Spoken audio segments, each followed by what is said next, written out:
per evangelica dicta deleantur nostra delicta. Podem sentar um pouquinho.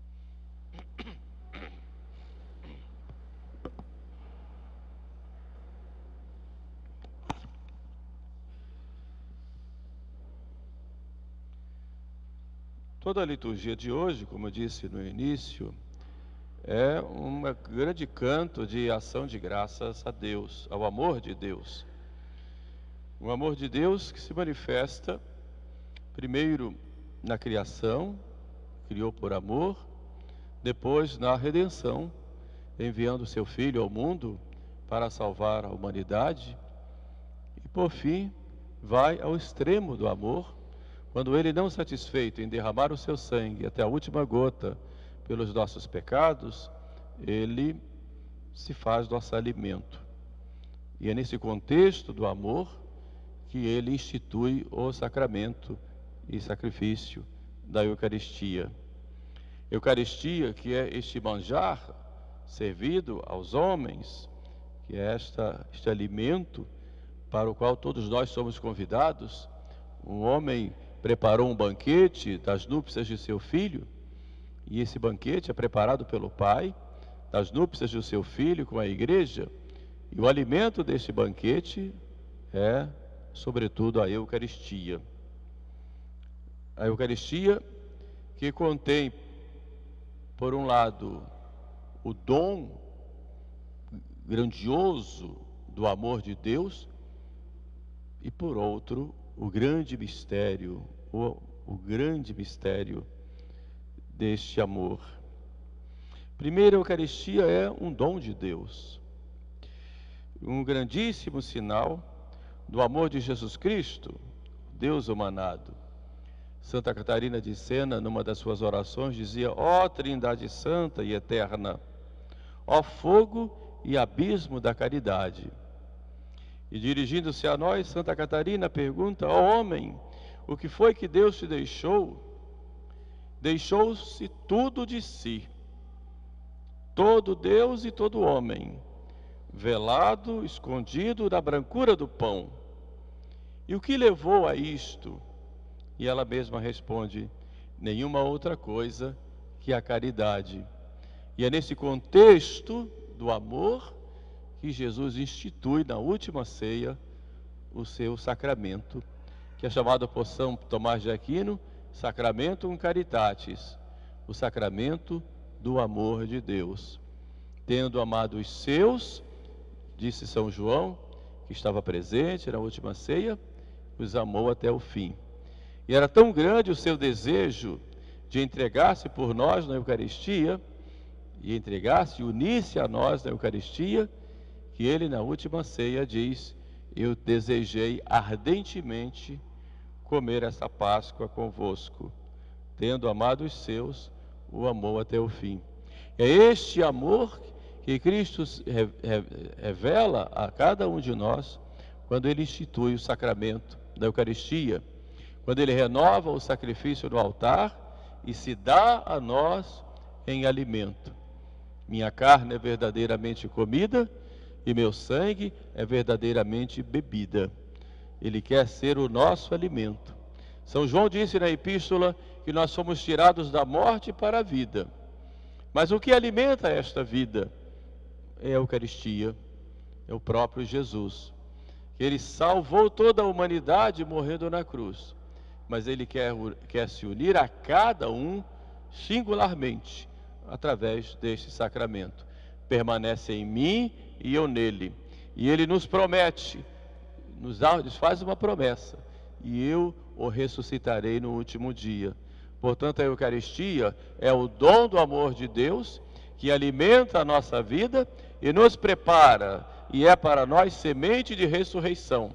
Assim como nós nos alimentamos de Cristo vivo, como está no céu, Cristo ressuscitado se une a nós e nós nos tornamos um só nele, permanece em mim e eu nele.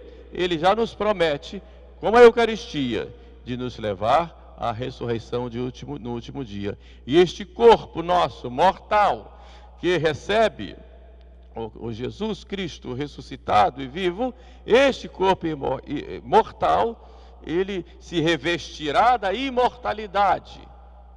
E isso será, com a vitória sobre a morte, e será na ressurreição do último dia. E o que nos prepara essa ressurreição para a vida eterna, com Cristo em Deus, é exatamente esse sacramento do amor, o sacramento da Eucaristia. Cristo nos ama e quer se unir a cada um de nós, e espera de nós este amor. Ele dá amor e pede amor.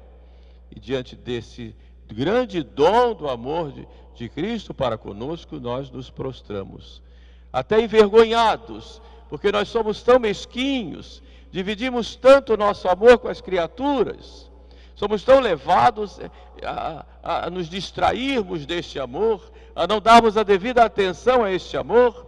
Pelo contrário, quantas vezes nós deixamos a Eucaristia por um momento de prazer, por uma situação que nos afasta de Deus, por causa de nós mesmos.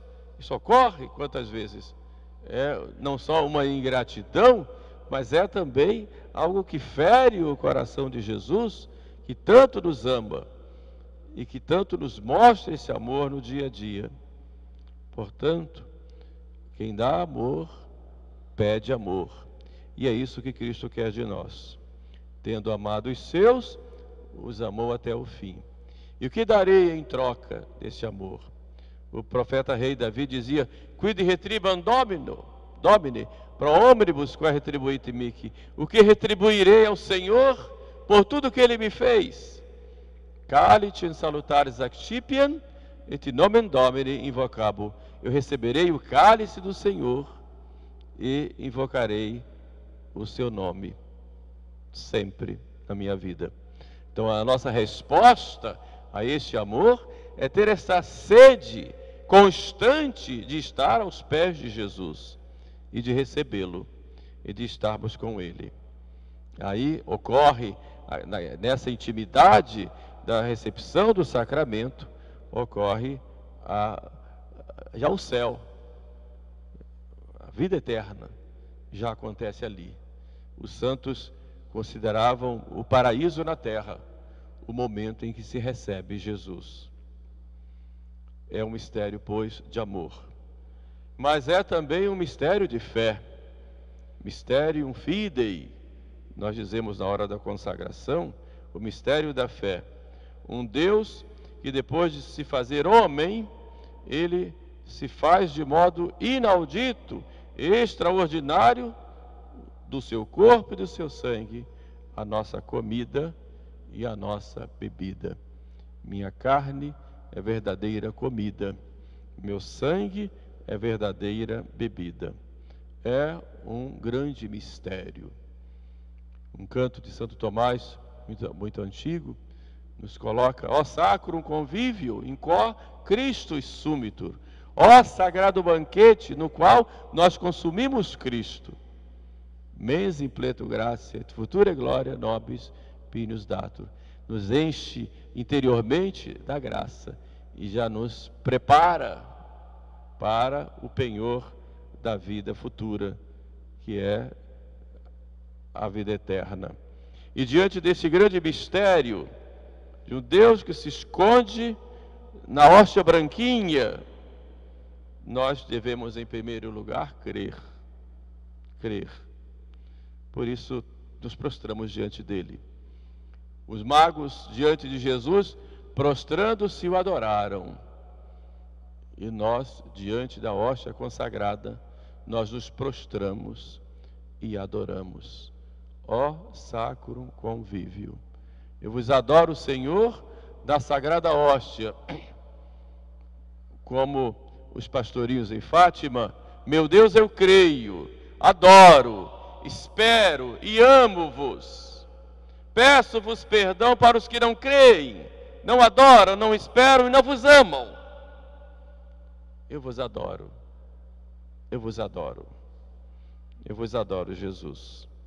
E esse adorar é uma prostração, não só física, mas a prostração de todo o meu ser. Eu vos adoro, eu me entrego totalmente. Eu vos adoro, meu trabalho é teu. Eu vos adoro, minha vida é tua. Eu vos adoro, meu coração é teu. Meus projetos, tudo, tudo, tudo. Eu vos adoro e me prostro. E essa adoração nos leva a termos um grande zelo pela Eucaristia.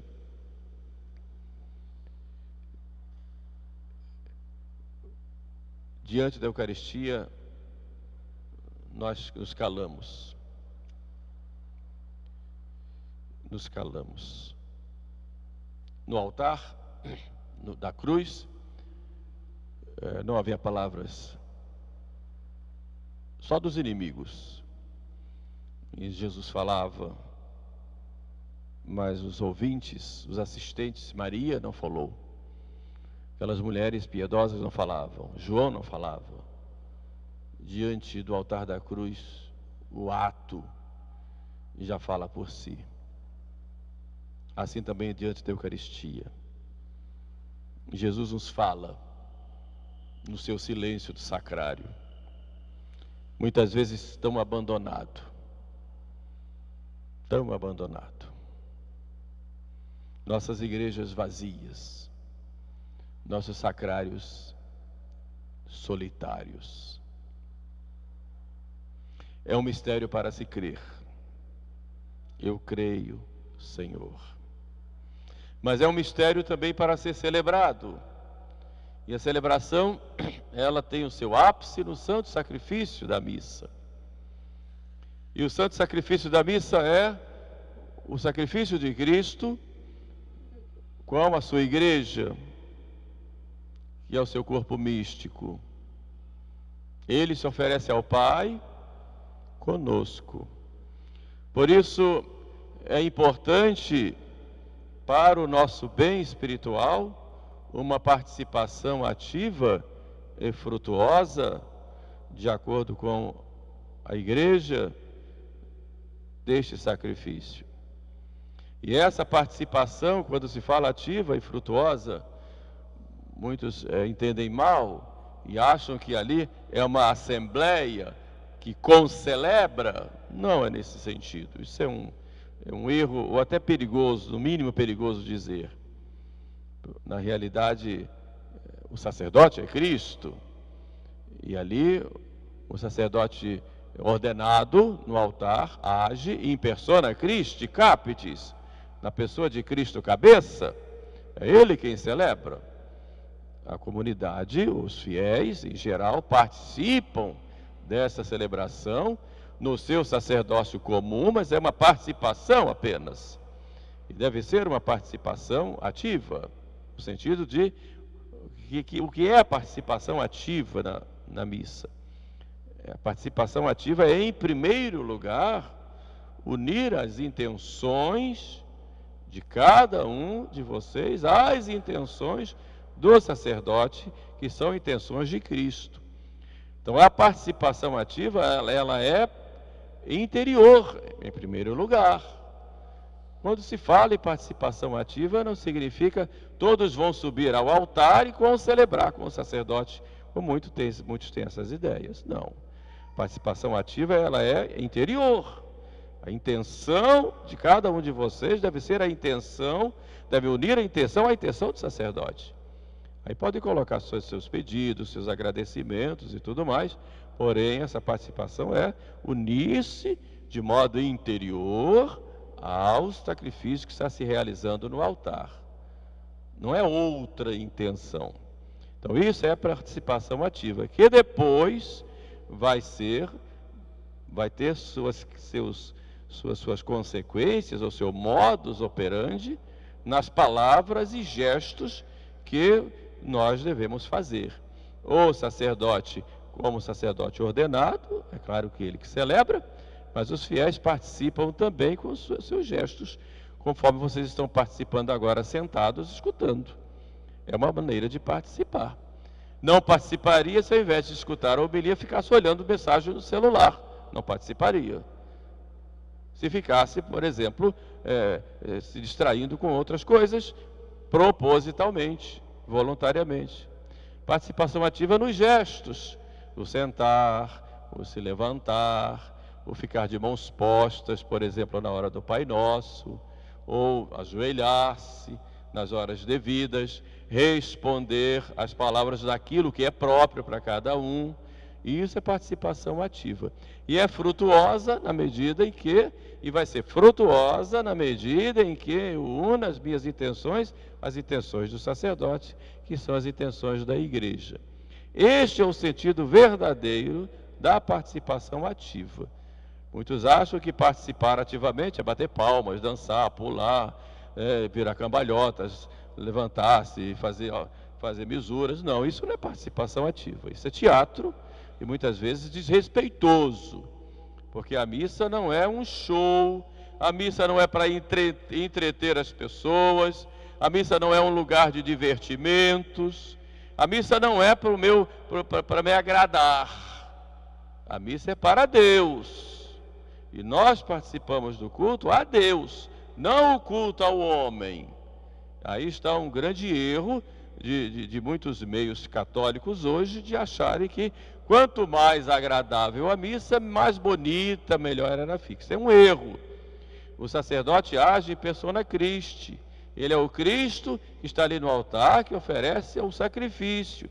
Ele não é um animador de auditório, de uma plateia em que ele fica à frente, balançando seus braços, gritando, chamando a atenção, dançando, fazendo mesuras para que todo mundo se divirta. Não é isto. Missa não é isto. Missa é o sacrifício do Calvário tornado presente no altar. Então a participação ativa e frutuosa não consiste em pulos, danças, palmas e etc. Muito pelo contrário, isso desvirtua o próprio sentido do sacrifício. Isso não quer dizer que vamos ter que a missa é um ato triste. Não, é um ato sério, mas não é triste. Vamos ficar chorando. Claro que não, que tem a graça, muito bem, o dom das lágrimas, mas eu quero dizer que é um ato sério, um ato do sacrifício, e participamos como algo sério, sério. Se diante da sarça ardente, Moisés chega e Deus diz para Moisés: tira as tuas sandálias, porque o lugar onde pisas é sagrado, muito mais diante do Calvário que se realiza no altar. Então despoja-te de tudo, e agora é hora do sagrado. E nós temos a grande graça da missa na forma tradicional, ela prima pelo sagrado. Isso para nós é uma graça muito grande. Podemos todos os domingos participar do Santo Sacrifício, unidos a Nosso Senhor, primando pelo sagrado. E é esse o grande trabalho que nós fazemos dentro da igreja, influenciando, ajudando, esclarecendo, para que as pessoas voltem ao sentido do sagrado na liturgia, que já se perdeu em muitos ambientes. Posso dizer que na maioria. E o próprio povo já perdeu o sentido do sagrado.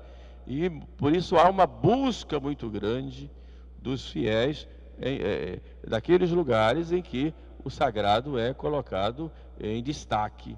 E é exatamente isso que faz a missa. Então, esse mistério da Eucaristia deve ser um mistério celebrado com essa participação ativa e frutuosa, respeitando e tendo a primazia do sagrado, porque estamos ali, ó sacrum convívio, ó sagrado banquete, como diz lá o canto que estamos tão acostumados a cantar. Depois, estando preparados, nós vamos nos unir a Nosso Senhor, e faz parte também desse mistério celebrado, receber a Eucaristia, comungar. E para comungar, e todos nós precisamos da comunhão. São Francisco de Sales, ele é muito claro nesse sentido. Todos precisam da comunhão. Todos. Os santos para serem mais santos, e os pecadores para se tornarem santos. Agora a igreja coloca algumas condições para que seja protegida a sacralidade e o respeito ao Senhor que nós vamos receber. Por isso não podemos ir recebê-lo como inimigo. E o que nos faz inimigos dele é o pecado grave, o pecado mortal. Faz as pazes com ele e vai recebê-lo. Por isso, se está em estado de pecado mortal, deve se confessar antes. Vá lá fazer as pazes com ele, para recebê-lo em sua casa. Então, prepare sua alma. Se está em estado de graça, ótimo, faça sua preparação. A própria missa já prepara a pessoa para receber nosso Senhor. Então, tem que ter essa preparação espiritual e o desejo ardente de recebê-lo com fé, com confiança e, sobretudo, com muita humildade. Por isso, antes de vir ao altar, à mesa de comunhão, procure aí se preparar com humildade. Senhor, eu desejo você receber em meu coração. Eu sei que não sou digno. Senhor, é ardente o meu desejo de me unir a vós, Senhor. Quero ficar convosco durante toda a minha vida. Prepara meu coração para vos receber agora em minha casa, porque eu quero me unir a vós. Então, essa preparação espiritual, com um ato de desejo, de fé, de humildade, de confiança, isso cada um aqui pode fazer pessoalmente antes de comungar. E depois se aproxime com fé, com devoção, com respeito. Durante a fila de comunhão não é para ficar olhando para os lados, conversando com um e com o outro, cumprimentando o vizinho, nada disso, com respeito. Venha com as mãos postas, que é um sinal de fidelidade a Deus. Venha, procure as mulheres estarem com véu, evidentemente é o costume, sendo possível, todas de véu, vestidas decentemente, sem decotes, de mangas.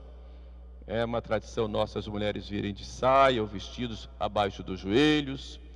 É claro que isso, quem não tem ainda, vá providenciando, que é importante. Depois, comungue, se ajoelhe, faça a genuflexão, podendo, né? Depois se ajoelhe, recebe a comunhão, se levante, vá para o seu lugar para fazer ação de graças. Tendo jejum de 1 hora, pelo menos, antes da comunhão. Depois vá, comungue e vá fazer a sua ação de graça, para conversar com o nosso Senhor, para ficar com Ele. É um mistério a ser celebrado. Mas depois também é um mistério para ser vivido. O mistério que nos transforma no amor. Então eu vou sair daqui transformado. Eu vou sair com mais vida. E vou colocar esta vida, este amor, aí fora. No meu convívio com as pessoas. No meu trato com os meus amigos, com os meus familiares. Mas também olhando sobretudo as necessidades dos outros. Eu recebi este alimento e vou lá passar. Seja o alimento material, físico, como nos deixa bem claro São João na epístola de hoje. Como vai estar o amor no seu coração se você vê o irmão passando necessidade e não faz nada? Como vai estar esse amor se você mata o seu irmão quando você o maltrata, quando o ofende? Então esse amor deve ser levado lá fora, no dia a dia. Mas também o amor expresso no auxílio, do alimento espiritual que vamos dar aos nossos irmãos, pelo nosso testemunho de fé e pelas nossas palavras simples, diretas, mas simples e sem arrogância. Nós não somos melhores do que eles. Então esse mistério vai ser um mistério também vivido. É um mistério para se crer, um mistério para se celebrar e um mistério para se viver. Ó Sacrum Convívio. A igreja, então, nesses dias nos convida a meditar mais sobre esse grande mistério que é a Eucaristia e agradecer a Deus esse dom. Nós vos damos graças, ó Deus, por todos os vossos benefícios. Vós, que viveis e reinais por todos os séculos dos séculos. Amém.